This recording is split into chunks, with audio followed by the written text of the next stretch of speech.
Hey guys. Okay, so I had started recording while I was in the car, and happy Friday again. I had said happy Friday and everything. And I started recording in the car, and I said hold on, and when I decided to turn it on just now, I don't know what happened. It had cut off and stopped, so anyway, what I was telling y'all on that clip, I may upload it as a blooper on my EMN network station channel. So anyway, I was telling y'all to make sure that you go over to my Makeup for Dummies channel and check out that Red Devil with Black Intentions makeup look that I did yesterday. And also go over to Juicy Tingles because I was over there eating spaghetti and homemade garlic bread. And I also was telling you all that if you are friends with me on Instagram, EYESMARRIEDNOW, lowercase letters, no spaces, then you saw where I had did a 60-second video recording. You know, I was showing you the garlic bread, the homemade garlic bread, what kind of sub rolls I was using, and you know, the mix that I had, you know, put on it to make it. And you also saw a picture of my dinner because it was spaghetti, fried chicken, and homemade garlic bread. So anyway, I finally was able to get that video up, and I don't know what this is on my shirt. I must have leaned up. I don't know. Well, anyway, so I was in the car. So now I'm back home, and I'm making this for lunch. It's premium chunk white chicken in water. I don't like this kind of stuff in oil, like tuna and stuff like that. I don't like it in oil. This is what it looks like. So doing that.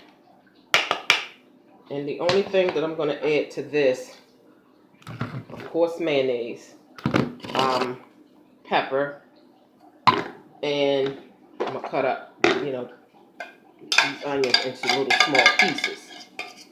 So anyway, I decided to come on here and chat with you all while I was doing this, okay? So happy Friday once again. And, okay, so one of my videos that I did, and make sure you hit subscribe and hit the notification bell next to the subscribe button, and then that way you will be notified when I upload a video. It'll come straight to your email inbox right in your channel feed, okay?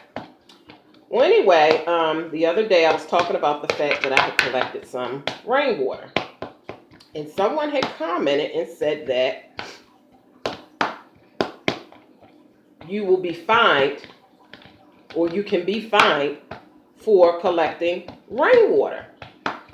So that totally shocked me because I have never heard of that before, and I was just like, fined for putting my bucket outside and collecting rainwater so that I can water my plant. One plant now, not a house full of plants, not a greenhouse full of plants. Like, we talking about one plant, and then I spray my bird.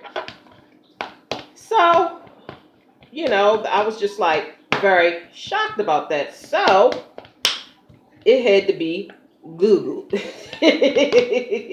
So come to find out, in certain states, okay, if you are, the words that they used was harvesting, okay?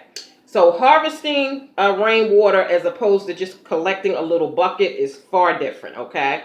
Now, they were saying that they were having a drought. Now, this was in California. The person that told me that you can be fined for collecting rainwater, she lives in California. And then they had a list of all the states that where you can be fined if you collect rainwater. The state of New York was not one of the states, so I can collect rainwater and not have an issue. But I was just shocked that anybody would fine you for collecting something that falls from the sky. That's free. So what it was, the reason why they are doing that, well, at least in California, because it was a time when they were having a drought and they weren't getting a lot of rain. So they would allow you to collect, whenever it did rain, they would allow you to collect water. And then on top of that, what was they saying, Boo? Something about a drought and people had to harvest it to you know, to use it in their homes for plumbing. And what else was they collecting? Like they were basically collecting rainwater and using that for whatever needs they had in the household, whether it be shower, whether it be your plumbing or whatever have you. And apparently that's against the law to harvest rainwater, okay? So I thank you, Miss April, hey boo, for informing me about that, because I've never heard of that.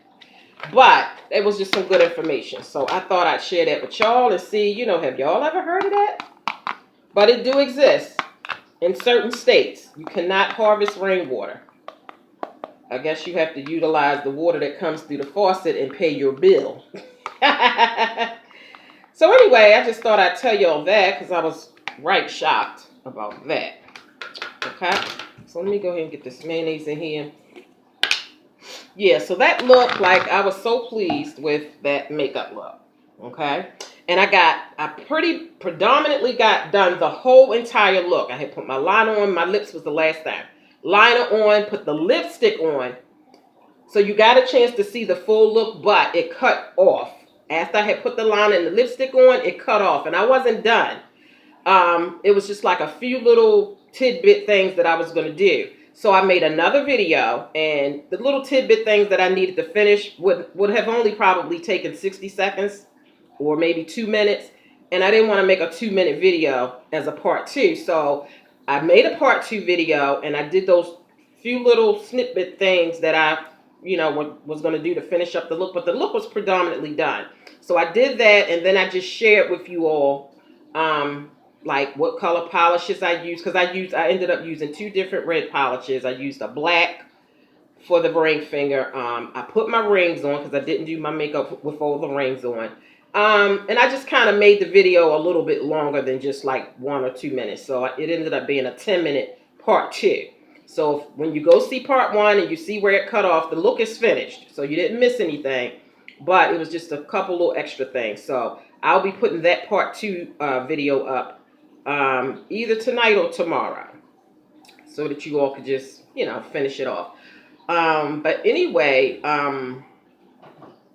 yeah, and this is day 2 of a twist out. Okay.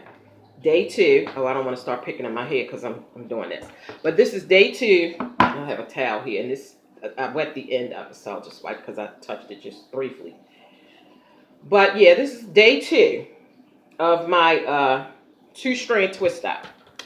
Yesterday was day 1, and when you freshly wash your hair, it does not cooperate. But after it gets a little dirty, as they say, your next day hair, it always cooperates.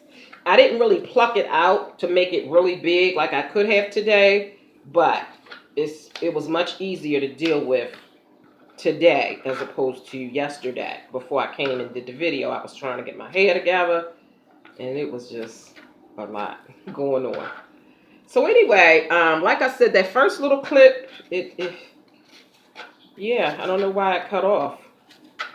When I went to pick the camera back up to finish, because I said, follow me around today. And this was one of the stops, to stop home. Well, my husband had to stop home because he had forgot some paperwork that we needed while we were out. So we had to come home for that. And then he's hungry because he didn't eat lunch. I mean, he didn't eat breakfast. It's still morning time. Actually, it's 11:01 now.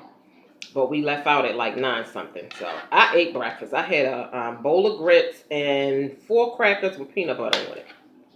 And a cup of coffee and, of course, my water. Yep. So, is this cutting off? Why did it freeze? Wow. It looked like that just froze up, y'all. I'm sorry. But I am reading a book, y'all.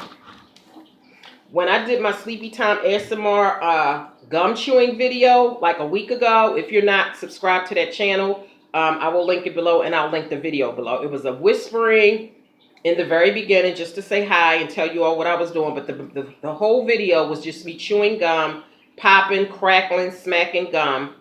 And that's it. No talking. And you may have heard my bracelets moving around. But I showed this book because I was like, I'm just sitting here chewing. I didn't just want to stare into the camera and just chew for 20 minutes. So as something to do, I had showed this book, and I was whispering. I said, I'm going to be reading this book while I'm chewing my gum just to give me something to do. Well, anyway, it's a very good book so far. It's called Husband and Wife. And I'll read you like the little thing here just to give you like a summary of what the book is about. Now, I got this book from the consignment shop, okay? Also known as the Goodwill secondhand store or whatever you want to call it. And their hardback books are $1. And their softback books are like 78 cents. So this book was originally, I just saw it, $24 USA dollars. And in Canada, you would pay $39.95. Okay? So, for $1, that wasn't bad. So anyway, let me just tell you what this, because I know y'all know I likes to read, okay? Not just read people, but I like to read books, okay? Because I'm hooked on phonics, okay? Anyway, so this is a novel by Zeruiah Shalev, and it's called Husband and Wife. And it's predominantly about, let's see, Husband and Wife is an exquisite and unsettling novel that takes us into the heartbreak and compromise of a diseased marriage that may or may not be capable of healing. With the emotional intensity and searing lyricism that have earned her overwhelming international acclaim, Zeruiah Shalev explores the true nature of love, lust, and family, and dates to ask the question upon which everything comes to rest. When all is threatened, should one hold on, even writer, or let go? Now, it says, Naima and Udi Newman have many of the trappings of an idyllic shared existence. Okay, let me spell it, girl. IDYLLIC. Okay, that don't even seem like the English language. So yeah, idyllic. Yeah, idyllic shared existence, whatever that is, girl. I'm gonna Google it. So anyway, it says a couple, since they were school children, they have grown together like vines and settled into a routine of calm domesticity, along with their young daughter Noga. But in a scene worthy of Kafka, is these people African or what? But in a scene worthy of Kafka, the quiet rhythms of their family life suddenly screech to a halt when Udi wakes up one morning to find that he is unable to move his legs. I guess Udi is the husband? Yeah. Naima and Udi Newman. That's the husband and wife. And the child name is, what they say, the child name Noga. Okay? All right, so Udi wakes up one morning to find that he is unable to move his legs. The doctors quickly set about searching for a physical explanation, and Naima herself goes to desperate lengths to jumpstart his ailing body. But it soon becomes painfully clear that his paralysis is a symptom of something far less tangible and far more insidious than any of them had imagined. Boy, they got some big words in here, child. This one morning sets in motion a series of events that reveals a vicious cycle of jealousy, paranoia, resentment, and accumulated injuries that now threatens to tear the small family apart. Naima, always intent on upholding the structure of her marriage despite its possibly rotting foundation, is now forced to confront all that festers beneath the surface. Dang. And then it says continue to the backlash. So I'm not going to read that. I just wanted to give y'all an idea of what the book is about. Okay, it's just a little short little piece in the back. Just in case someone is interested in going out and get it, they'll have an idea of what the book is about. And it says, in a rush of hallucinogenic imagery. These words, it reminds me of, what was that when I was saying the other day about some, I told y'all, one of my commenters chronicles, where they were talking about limited vocabulary, and I was like, no, okay. And I said, what did I say? I said they were, with your audacious, ideologically unsound, presumptuous ass. And somebody said I was reading it off. Girl, bye. Audacious. Let me look at the camera. They say I put my shades on because, I was trying to be slick and read off of a paper. Girl, bye. Let me do this. Audacious. Ideologically unsound, presumptuous motherfucker. Now, I ain't have on no shades and I was looking right at you, girl. You know, that was one of my peepers, girl. Y'all know I got peeps and then I got peepers. Hey, boo.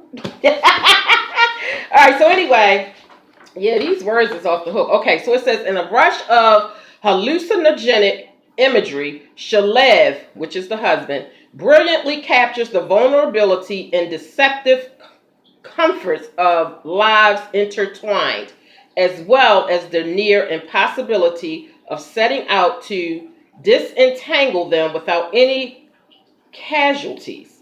Winner of the prestigious Karim Prize in Germany, Husband and Wife is a novel of immense power and originality by a rising star of international letters.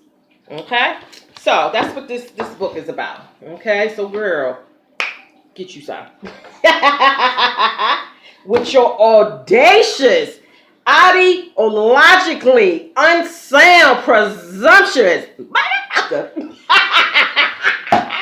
All right, y'all. So anyway, girl, so y'all got y'all little school lesson for the day, girl, because I told y'all I was hooked on phonics, girl. So let's just keep this damn thing moving, okay? So anyway, what else I wanted to talk to y'all about? Girl, look. Oh, 16 minutes, girl. I'm about to go because it's going to cut off. I guarantee you that it's going to cut off. So what else I got to tell y'all? So let me just sum this up because I got to finish fixing this. Like I said, make sure you go over to Makeup for Dummies. Make sure you subscribe, hit the notification bell so that you will be notified, girl, when I upload. So that way you don't have to try to find me, girl. I will find you right in your email inbox, girl. Right in your channel feed. All right, y'all. So let's end this with a little quote. And hopefully it won't cut off. Okay? So let's see. Let's do this one for my peepers, because I love them too, okay? Because technically, okay, here's a quote as it relates to peepers and peeps and peepers. I don't have haters, I have fans in denial. Hey, boo. All right, so it says, I'm too grown to worry about who likes me and who dislikes me. I have grown shit to do. If you love me, I love you. If you support me, I support you. If you hate me, I don't care. Life goes on with or without you. Okay? Google it. All right, girl, I got to go. Girl, bye. Happy Friday. Have a good weekend, girl. Girl, bye.